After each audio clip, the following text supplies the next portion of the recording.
out on the campaign trail, President Trump said once he took office, he would release classified files relating to late accused sex trafficker Jeffrey Epstein. Now, and as the Justice Department appears to be moving to drop the case entirely, Trump is encountering backlash from some of his supporters. Fox's Rich Edson reports.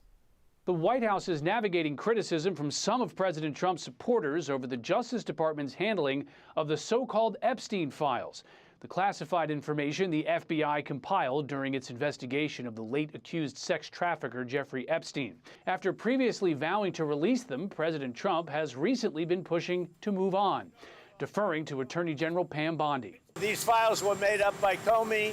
They were made up by Obama. They were made up by the Biden. It's going to be up to her. Whatever she thinks is credible, she should release. Today, Bondi refused to discuss the issue. Nothing about Epstein. I'm not going to talk about Epstein.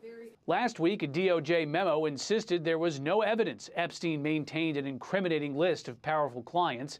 That drew scrutiny, even from the president's supporters, and added fuel to unproven conspiracy theories of a vast government cover-up. Epstein is a key that picks the lock on so many things. Democrats are jumping on the Republican rift.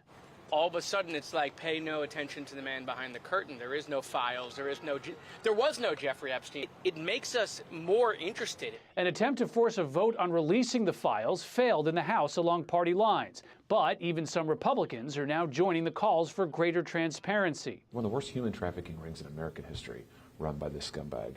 And I think the more we know about it, the more we get out there, the better it is.